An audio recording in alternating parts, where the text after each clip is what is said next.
बच्चों, मैं श्रीमती मंजू ब्रिजमोहन सराठे, शाला कामराज नगर, बृहन्मुंबई महानगर पालिका उच्च प्राथमिक हिंदी शाला घाटकोपर पूर्व, मोबाइल नंबर 8097530307।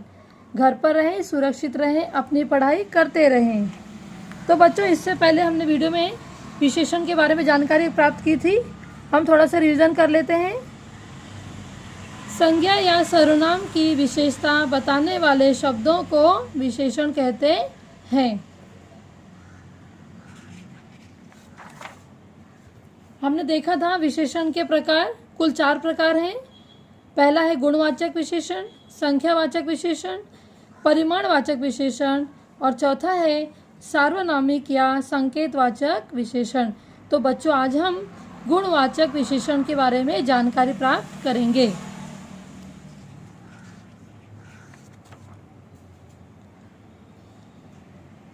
बच्चों, आपके सामने कुछ उदाहरण प्रस्तुत है। यहाँ पर गुणवाचक विशेषण के आम मीठा है। इस वाक्य में जो मीठा शब्द है वह आम का गुण है कि वह मीठा है। कमजोर घोड़ा चल नहीं पाया। अगर हम ये प्रश्न पूछते हैं कि कैसा घोड़ा चल नहीं पाया, तो बच्चों उत्तर मिलता है कमजोर। जो कमजोर शब्द है वो घोड़ा के संबंध में आया है। जो उसका दोष है, पीला पत्ता पेड़ से गिरा। कैसा पत्ता पेड़ से गिरा? पीला। तो यहाँ पर जो पीला है वो पत्ता के संदर्भ में यहाँ पर आया है और पत्ते की विशेषता बताता है। लंबा आदमी भाग रहा था। कैसा आदमी भाग रहा था? लंबा आदमी। तो यहाँ पर जो लंबा शब्द है वो आदमी के संदर्भ में आया है, आदमी के बारे में हमें बताता है। ताजे फल ले आओ। यहाँ पर बच्चों ताजे फल जो है वो संज्ञा है और ताजे जो है वो फल के बारे में हमें बताता है कि ताज़ा, बासी, इस तरह की जो उसकी विशेषता है, उसका गुण है, अवगुण है, हाँ, वो सब हमें इससे मालूम पड़ता है। ग्रामीण युवतियाँ काम करती हैं। यहाँ पर युवतियाँ, कौन सी युवतियाँ काम करती हैं? जो ग्रामीण हैं। तो यहाँ पर युवतियों के संदर्भ में ये विशेषता बताता है ग्रामीण शब्द। रावण बहुत घमंडी था। बच्चों, यहाँ पर रावण जो संज्ञा है और घमंडी था, ये जो उसका स्वभाव था घमंडी। तो घमंडी स्वभाव जो रावण का था वो यहाँ पर हमें बताता है, रावण का स्वभाव है। तो बच्चों, थोड़ा सा और उदाहरण देखते हैं। गुणवाचक विशेषणों के उदाहरण।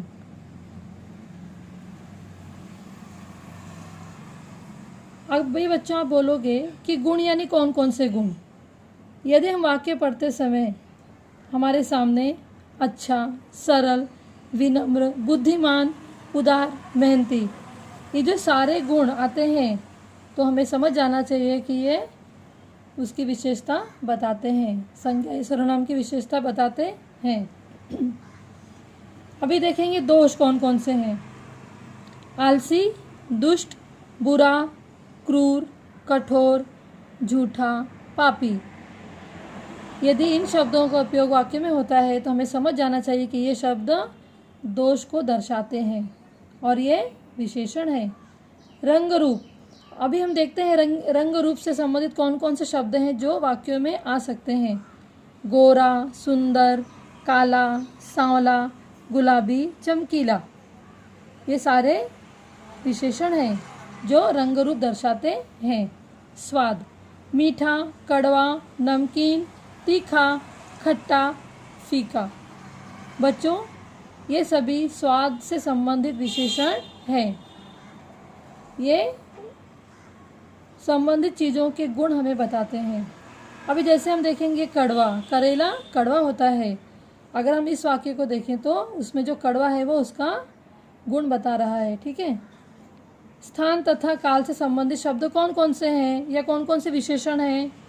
तो ग्रामीण, भारतीय, विदेशी, प्राचीन, नया, शहरी, जापानी, भावी, आगामी, ऐतिहासिक, सायंकालीन, आधुनिक, वार्षिक, मासिक, टिकाऊ, पंजाबी आदि। तो बच्चों ये सारे जो शब्द हैं ये स्थान तथा काल से संबंधित हैं जो गुणवाचक विशेषण के अंतर्गत आते हैं। अभी हम थोड़े और उदाहरण देखते हैं ताकि हमें पूरी तरह से समझ में आ जाए।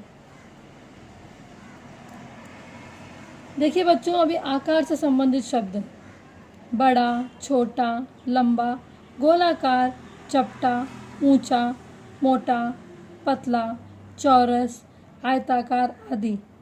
यदि वाक्य में इन शब्दों का प्रयोग होता है तो हमें समझ जाना चाहिए कि वे आकार से संबंधित है और उनके गुण को दर्शाते हैं। अर्थात ये सारे शब्द गुणवाचक विशेषण के अंतर्गत आते हैं। दिशा, पूर्वी, पश्चिमी, उत्तरी और दक्षिणी। स्पर्श, खुरदरा, मुलायम, कठोर, गरम, ठंडा, भारी, हल्का, कोमल आदि। स्थिति, ऊपरी, निचला, स्थिर, बाहरी, आंतरिक। उसी तरह दशा और अवस्था कि उस व्यक्ति की अवस्था कैसी है, दशा कैसी है, वह अमीर है या गरीब है। यदि अमीर यह शब्द आता है तो हमें मालूम पड़ता है कि वह व्यक्ति कैसा है, उसका जो गुण है वह हमें मालूम पड़ता है इन शब्दों से। अमीर, गरीब, कमज़ोर, दुबला, पतला, स्वस्थ, दरिद्र, रोगी, सूखा, बूढ़ा। वो व्यक्ति बूढ़ा है। बूढ़ा यानी उसकी अवस्था बताता है कि वो कैसा है, बूढ़ा है। तो बच्चों आशा करती हूँ आपको इन उदाहरणों के माध्यम से पता चल गया होगा कि गुणवाचक विशेषण किसे कहते हैं। तो चलिए हम परिभाषा की ओर जाते हैं। गुणवाचक विशेषण, जिस विशेषण से संज्ञा या सर्वनाम के गुण, दोष, रंग, रूप, आकार, स्वाद, दशा, अवस्था, स्थान, काल, दिशा, स्पर्श, गंध आदि का बोध हो उसे गुणवाचक विशेषण कहते हैं। तो बच्चों आशा करती हूँ आपको गुणवाचक विशेषण पूरी तरह से समझ में आ गया होगा, और यदि हाँ तो मेरे इस वीडियो को सब्सक्राइब करना न भूलें। धन्यवाद।